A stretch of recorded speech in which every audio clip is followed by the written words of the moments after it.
Welcome to the Complete Story series, where I take trade paperbacks and single issues and I break them down into digestible bites to help you understand. Then I read them dramatically back to you, adding in weird voices and pretending that I get to be the characters and turn it into a bit of a motion movie. We intro most of these videos with me sitting here telling you what you're about to see. And we're going to be continuing the storyline of Batman Beyond. Now, last time in Batman Beyond, we were introduced to Matt, Batman's younger brother. So Terry's younger brother Matt had become Robin Beyond. This is Robin Beyond's first adventure, and we're gonna meet a new villain in the future, a Scarecrow Beyond. As Neil Gotham sits down to tune into the nightly news of Jack Ryder and Adeline Stern, viewers learn that there's been a report of an active shooter at the police headquarters. Jack asks if there's any word on fatalities, and Adeline tells him that they're hearing that several officers and civilians are down and the shooter is still active at the present moment. Jack then says that they can only hope that Commissioner Barbara Gordon can get a handle on this crisis before anybody else gets injured. Over at the police station, she hides behind a pillar as she's being shot at, calling out to Scab, telling him to drop the weapon before he winds up dead. But the Joker's gang member Scab pulls his hostage closer, asking, "Why would I drop my weapon when there's monsters flying around here? They're everywhere." He fires off a few more shots, and Barbara asks who is he talking about, and Scab tells her, "The Bat! The Monster Bat!" Barbara thinks to herself, "Batman? What does he have to do with this? He's not even here." Meanwhile, over at Wayne Manor, Terry walks with Bruce, telling him that this is a mistake. No matter which way he cuts it, it's wrong. Bruce tells him that his brother will benefit because he has him to help him. As the two step outside, Terry says, "Don't tell me." And a second later, Matt flies by in a Robin costume, shouting, "Scope this, bro! I'm flying!" Bruce goes on, stating that Matt is in the game and he'll continue with or without Terry's permission. Terry yells that this is not his call, and Bruce says that they both know what he's been exposed to. It would be much safer if they supervise him than allow him to sneak out on his own. Terry sighs, stating, "Okay, I realize that it would be more dangerous, but that doesn't mean that this is right." As Matt flies around over their heads, he calls out to the others that they have company. It's Melanie! Terry hurries inside as Melanie rings the doorbell, and when he opens the door, he tells her that it's nice to see her use the bell instead of breaking in. The two walk off alone, and Melanie says that she's a different person now. She isn't part of the Royal Flush Gang anymore. Terry says that if she's trying to convince them, breaking into their home isn't exactly the best way to show that. Melanie looks at him and says, "Look, she's sorry, old habits die hard," as her sponsor would say. They haven't seen each other in a long time, and she just wants to start over. She's been worried about him, and he spends all of his time here, and he's not even related to Bruce Wayne. Why would he live in this empty mausoleum? Terry says that Bruce needed an assistant, and he went to work for him. That is still the case. With both his parents gone, he and Matt are the only family that Bruce has. He also knows that she didn't come along here to ask about that. She gets close to stating that when she left the Royal Flush Gang, she was hoping that he would come after her, since they had a nice thing going, right? But he never did. Why? Terry steps back and says that he's not sure.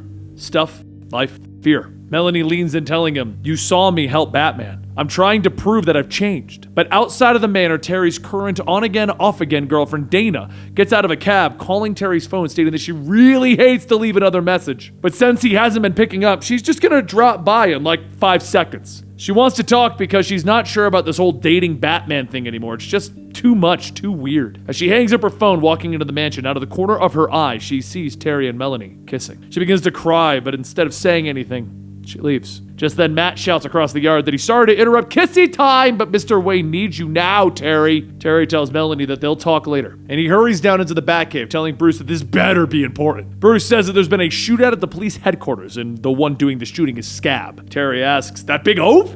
He's basically a pussycat." And Bruce adds on, "troublemaker, but not a murderer, until today." Terry starts to get ready, and Matt shouts, "Wait for me!" And Terry tells him, "No, you're not ready." Bruce says that he can't deny Matt this chance now, and eventually he'll strike out on his own. "The prototype will work as the suit until I can develop something equal to what you have. Do what older brothers do, Terry. Teach." Terry tries to think of something to say, but then he sighs, telling him, "Fine." And Matt begins shouting, "Sway!" As the two fly out of the Batcave, Matt asks, "Do you realize what this means? For the first time in forever, Batman and Robin are back, baby." Back at the police station, Scab pushes the gun to the hostage's head, telling Barbara that she works for him too. They all do. Barbara holds her gun away, stating that he's just hallucinating. Let the woman. But as Barbara starts to get closer, Scab hits her across the face with the butt of the gun, yelling, "The man is the devil! Everyone in his army deserves to die!" Just then, Terry calls out to Scab as he crashes through the window, and Scab yells, "The bad monster is here! Oh, he'll kill us all!" As Terry lands, he tells Matt to secure the area of weapons and clear out the civilians while he takes care of Scab. Scab punches punches Terry, telling him, "I won't let you eat my soul! You're gonna die first!" Matt tells Barbara that they need to get her to safety, but Barbara says that she can take care of herself, Junior. Scab runs over to his bag, pulling out a machine gun, telling himself, "I need more firepower to take out the bat." Bullets begin to fly through the building, all bouncing off Terry's suit. So he grabs a batarang, throwing it, knocking Scab out, stating, "Thankfully, we're here." He then turns to Matt, telling him, "I told you to get the people to safety, and you didn't. You could have gotten them killed. You're done. You're finished. From here on out, there will be no Robin." Then meanwhile, over at Adeline Stern's apartment, she sits down for her nightly tea, and a scratchy voice tells her, "You don't deserve that." Adeline drops her cup, and an image of a deformed Batman reaches out for her, telling her, "The only thing that you deserve is a one-way trip to hell." The next morning, Adeline gasps as she wakes up on her floor, asking, how did she... Wait, the monster was here! The Bat Monster! She gets up asking her home AI, where is the Bat Monster, and the AI tells her that she was alone last night. No one is here but her. She says, no, that's wrong. She knows the demon was here. It came to kill her. But outside, Terry goes on patrol, telling himself that he needs to get some answers. Scab called him a monster. Why? Let's see what the other Jokers have to say about that. He spots a heist by the Jokers and he kicks in on one of them, asking, "Your pal Scab went off the deep end last night. What's your game?" The one thug gets up, stating that they know nothing about nothing, and Harlette says that if they were there, they would have been killed too. Just like he wants the evil one. Harlette then begins to shoot at Terry, and as Terry ducks, she ends up hitting one of the other thugs. Terry throws a batarang at her to try and stop her, but as it knocks her down, a third thug says that he's gonna pay for that. He reaches into his coat, throwing a grenade, and as he gets closer to Terry, he smacks it away, sending it into a getaway truck. The truck explodes, and Terry says, "Okay, you want a monster? Then it's a monster you're gonna get." Back at the mansion, Matt sees Bruce and he tells him that Terry said he can't be Robin anymore. The house AI says that he must remember, Terry is your legal guardian. And Matt yells, "It's not Terry that's the problem, it's Batman. He's the freak who made the call. Someone should do something about him. Who made Batman king of the world?" Bruce tells him that he needs to calm down. He can't let his emotions get the better of him. They'll figure this whole thing out. Over in the city, Jack Ryder steps out of his apartment and the valet tells him that his car is ready for him. He says that he didn't order A, but just then Melanie steps out. "Maybe not, but I did." Jack laughs, stating, "Well, isn't this a pleasant surprise? Any special occasion?" Melanie hugs him, telling him just being nice to her favorite sponsor is all. That and Terry started to come around. She told him how she felt, and he was receptive. Jack tells her, "That's good to hear. You can tell me all about it on a ride to work." Just then Adeline arrives and yells to Jack that they really need to talk before work if possible. Jack asks what's wrong. She looks troubled, and Adeline says that last night she was visited by some awful, some monstrous, oh God, no! The shadow of Batman shoots by and Jack catches her before she falls, stating, "It's okay. It's only Batman's shadow." And Adeline covers her head, shouting, "Keep that monster away!" Melanie looks up asking, "Monster?" Over at Dana's apartment, Dana's home AI tells her that she has left her patio door open again. She asks how. She didn't. But as Terry walks in, she drops her glass of water, shouting, "No!" Terry tells her to hang on, but Dana frantically screams for him to get out. He pulls back his mask, stating that he knows that she doesn't like him coming in that way, but they need to talk. Dana looks, asking, "Terry?" "Oh." And Terry tells her that he got her message about breaking up with him. When Terry reaches out to her, though, she smacks his hand away, stating, "The way she looks at it, you broke up with me. I saw you at the manor kissing that blonde. You're just awful. In fact, you're a demon, a hideous monster." As she looks back, Terry starts to rise and loom over her, and she shouts to her home AI, "Call the cops! There's a monster in my apartment!" Terry asks, "Are you out of your mind? I would never hurt you. I'm sorry for whatever problem I caused." He pulls down his mask and he leaves, stating, "This can't be a coincidence. Something is connecting all of this. Why would people be fearful of me?" As he flies over the statue of Batman, civilians and gang members alike gather around, destroying the statue, shouting, "Kill the demon! Steal their souls! Burn him!" Terry sees a little child walking toward the fire, but before he can touch it, Terry flies down, pulling him away. He hands him back to his father, and his father shouts that the freak tried to take my child. "Shoot him out of the sky!" The gang members all turn and they open fire. So Terry opens up his wings, taking the shots, telling the people to run while they can. When the thugs go to reload, he charges in, tackling into the group, asking, "What is wrong with you?" Just then, Terry is hit with a firebomb, and when he looks back, he sees the civilians are now gathering around him. He starts to back up, but as the civilians close in, they begin to beat him with whatever they can grab. The mob begins to chant, "Kill, kill, kill," until the police arrive and a voice calls out to everyone, "Please step away from the target." Barbara lands her cruiser and steps out, and she tells everyone that she wants all the civilians on the ground. Terry lets out a sigh of relief, stating, "It's so good to see her. These people have lost it." Barbara shouts, "Civilians, down now! You're in the line of fire!" And Terry says, "Wait, what did you say? Crap! As the civilians spread, Barbara and her officers begin to fire at Terry. Once the blast clears, everyone swarms back around Terry as he tries to fight his way out. Barbara grabs her second gun, shouting, "Monsters like you deserve to die!" And Terry knocks it away, asking, "What are you talking about? Someone is controlling you." Barbara's gun flies over by a doorway, and the figure inside asks, "Is Batman afraid? Good, because I like that." Back at the Batcave, Bruce and Matt watch the riots, and Matt asks, what are they going to do? Can't Terry just blast his way out? Bruce tells him that they're civilians. Your brother's ability to fight is compromised. Matt scratches his head, stating, I guess, but what is that? That is help for Terry if he's willing. Matt picks up the new Robin costume. Bruce goes on telling him, it's a better version of the old one. Terry might not be happy about you helping, but he needs help. Now go and help Terry while I figure out why Gotham has lost its collective mind. Meanwhile, over at Adeline's apartment, Jack uses a voice scrambler to trick Adeline's home AI into allowing him in. The AI asks, should we prepare your nightly tea? And Jack says, no, I have a question. Someone came last night. Who was it? The AI tells him no one. You were alone last night, Adeline. Jack continues searching through the apartment for answers, but when he opens the door to one of the rooms, he finds notes scattered about, all reading The Bat. He picks up one of the notes stating that there's only one man who might be able to explain this. Wayne. Back at the riot, a little girl stands watching, and the shadowy figure from before tells her, there's only one way to liberate yourself from this horror. The little girl says that she's afraid, and the figure points at the gun, stating, you can free yourself with that. Use it. The little one picks up the gun, and everyone holds Terry down, and she starts to shoot. Terry pushes everyone off of him to avoid getting hit, and the little girl stands there stating, monster bad, bad monster. But then a voice calls out to the little girl telling her, those energy cannons can roast a tank, so how about you let somebody else play with it? Meaning me, of course.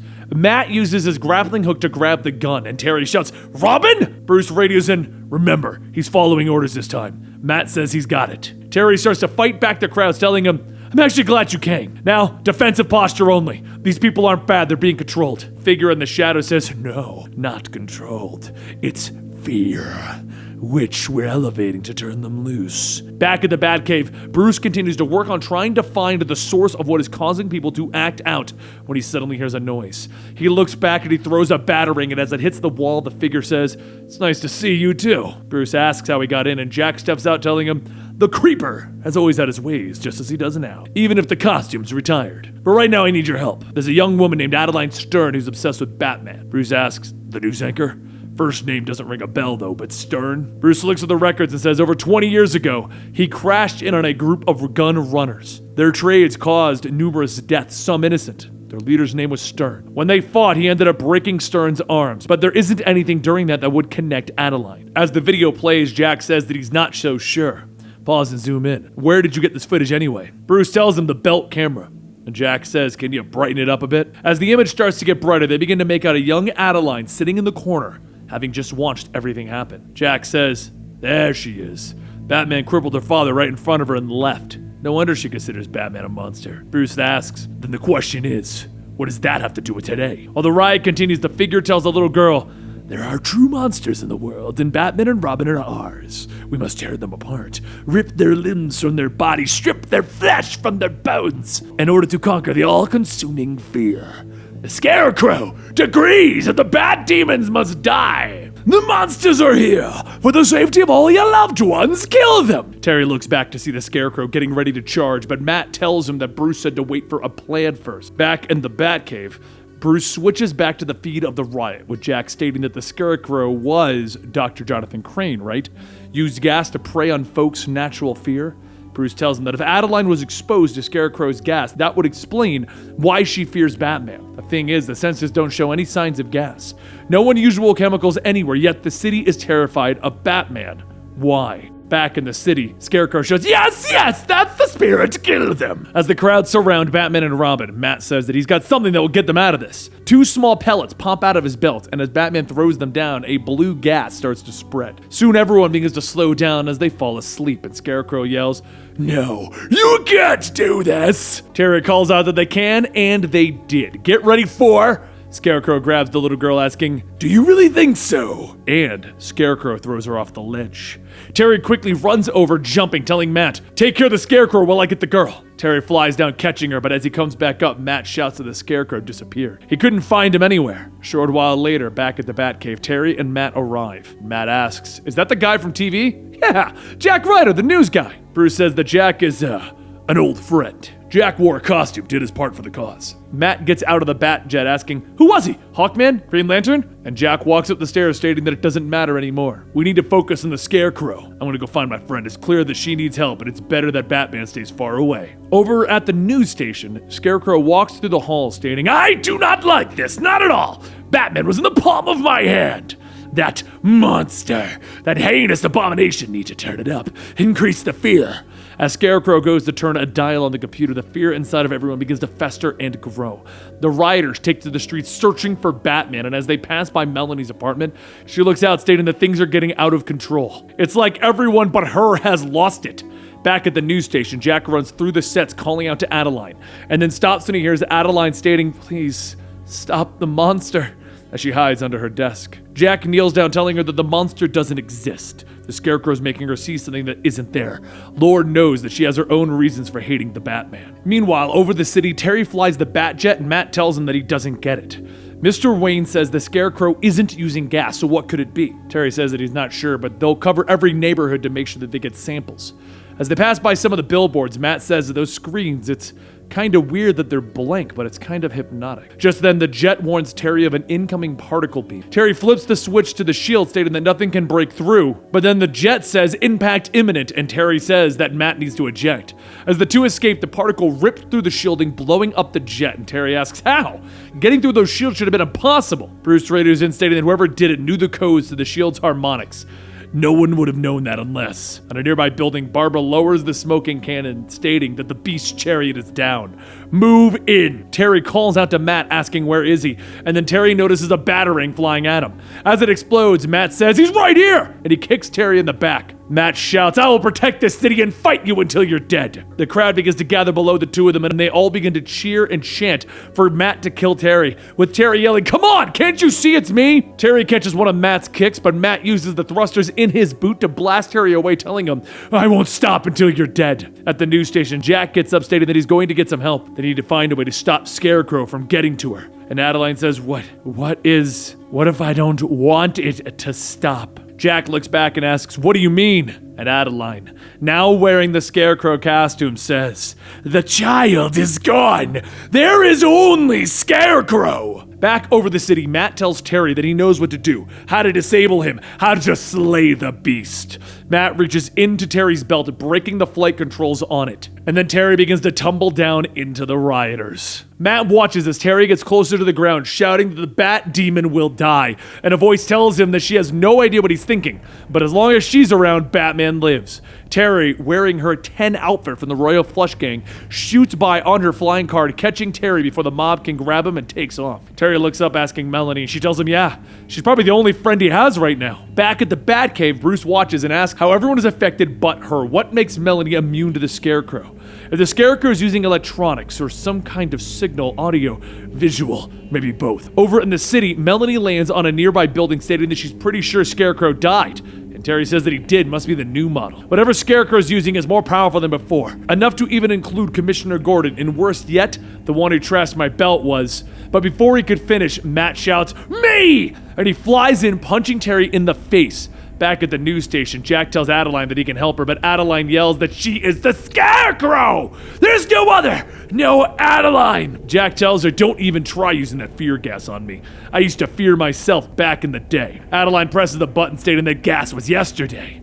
This is all technology now! The internet and AI receivers in every home allow me to connect to everyone. As Adeline increases the dose of fear, Jack collapses, pulling out a small device, stating that he's really hoping that Batman is getting this. Back over at the Batcave, the computer says that it's beginning to filter the signal, and Bruce tells Jack to hang on. Back over in the city, Terry begs Matt to focus on his voice, remember who he really is, and Matt yells, I know exactly who you are, a monster that has to die! Matt then starts throwing all of his batarangs out, landing one of them into Melanie's arm. Terry runs behind Matt, grabbing him, yelling for him to stop, and Matt uses the thrusters in the boots to blast Melanie back into a wall. Terry then lets go of Matt and hurries over to Melanie, but with his back turned, Matt throws out a small explosive device. Terry picks up Melanie to shield her, shouting that he needs to stop, and Bruce radios in that he's going to jam Scarecrow's signal, but he needs more time. But then Terry looks back, pulling off his mask, telling Matt, "Please, just remember."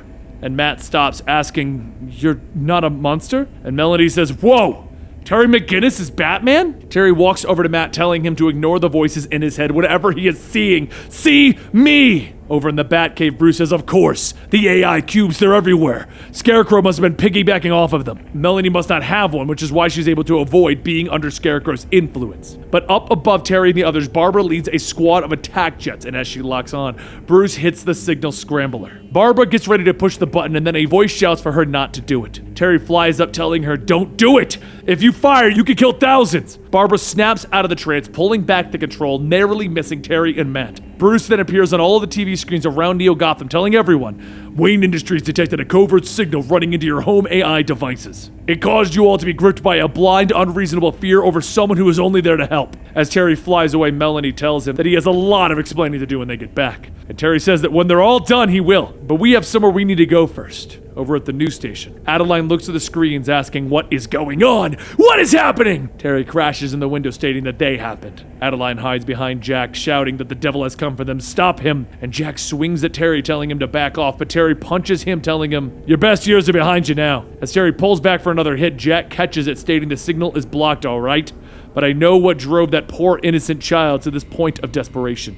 The last person that she needs to see right now is Batman. Adeline starts stumbling back, shouting to keep him away, and Jack walks over, taking off her mask, telling her it's going to be okay.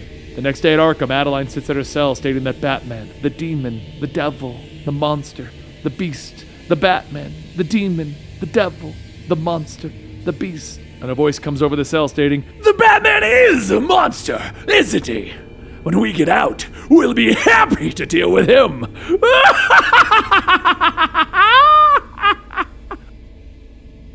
Welcome to the end of the video, where Scarecrow Beyond maybe terrified you. Now, funny little story. You see, on my phone, I changed out my notification.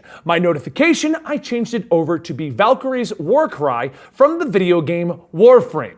That cry sounds like, "Huzzah!" If that doesn't, Dylan, put in the war cry, please, or whoever's doing this video, somebody, and if you don't, I just look like an idiot. Anyway, so while doing this video, I had all the creepy music going to get the right creepy vibe of Scarecrow. Forgetting I had changed my ringtone notification thingy, I then hear behind me, "Huzzah!" I jumped 50 feet into the air. This has been Storytime with Benny.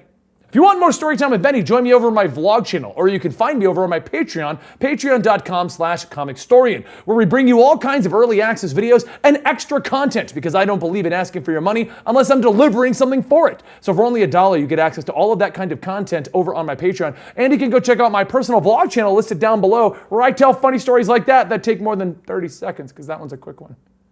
I'll see you next time. Huzzah!